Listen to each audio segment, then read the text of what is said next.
My stay in Zimbabwe, the hospitality has been awesome.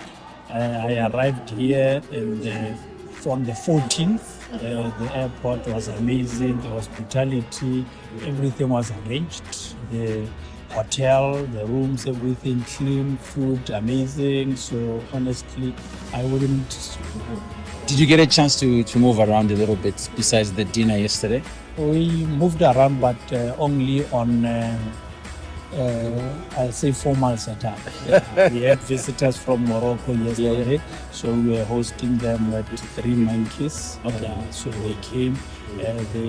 We were there for lunch. After lunch, we went to Pomona, I think it's called, the recycling plant where they've got a field.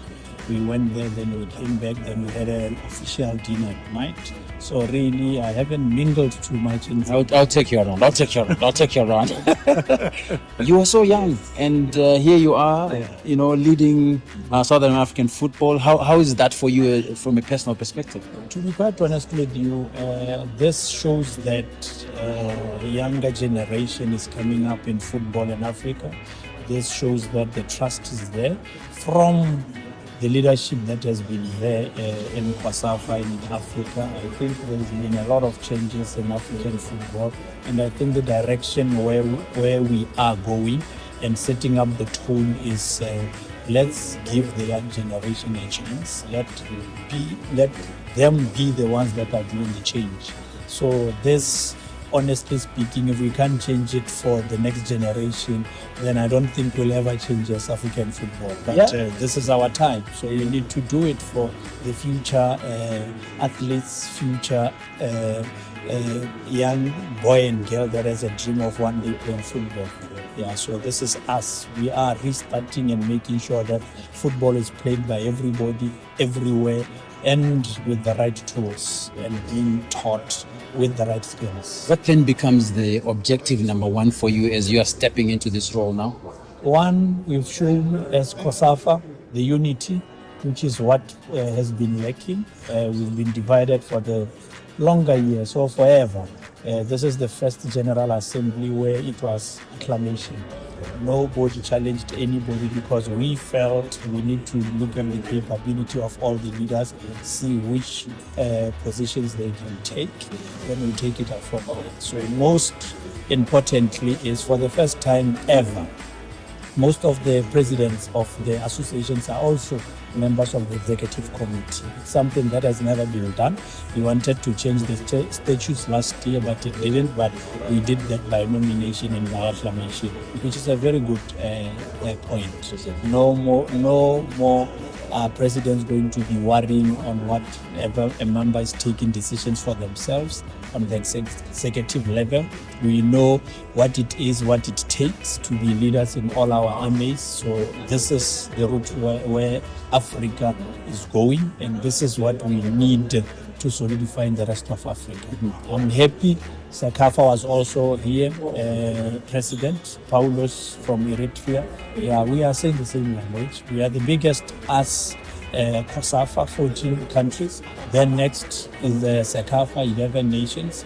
So if we have a coalition or we have same sort of mindset, we are going to be the biggest bloc, and we can move things our way, however, and set the tone for the rest of Africa.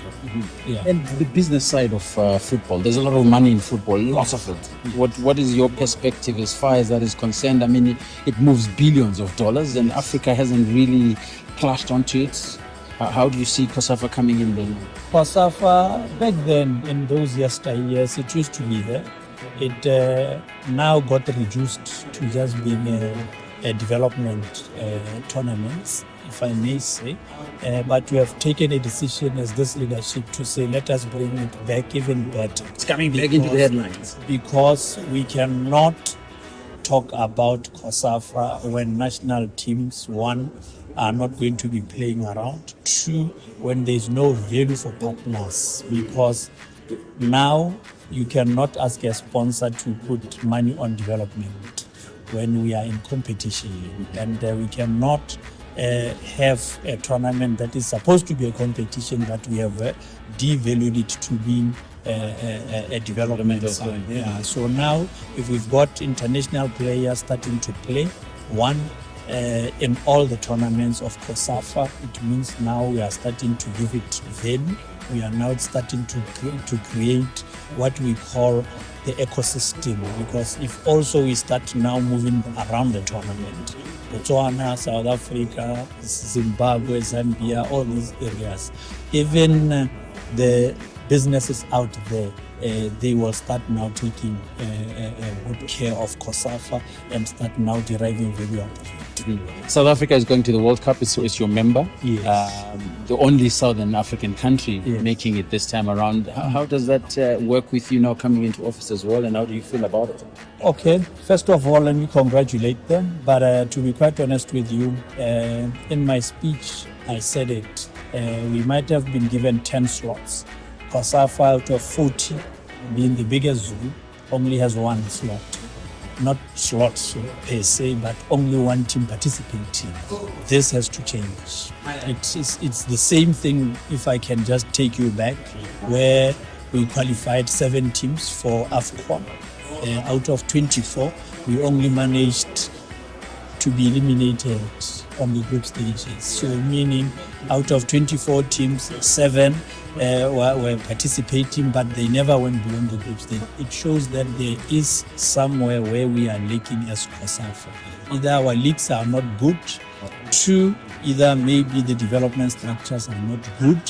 So that's where we need to now focus, so that we know that we are doing the right thing. Fantastic. Thank you so much. Of course, I'm coming from your country now. Yeah. Very sad news, and Tate Mohaya Yeah. has gone to be with the Lord. Maybe a message to the country? Honestly speaking, he groomed me to be the leader that I am. My business started during his time, and I'm here, standing here proud because of the man he was. He took the scourge head on, and we are all grateful as a nation. Botswana would have perished had he not taken the decisive decisions that he took at the time when we had HIV on the rise. And that is why we still have Botswana. If it wasn't for him, we would not have Botswana, because it was sad and it was bad, but he made sure that he channels all the resources to make sure that we have a better Botswana. Thank you so much, sir. Thank you very much for your time. I really appreciate it.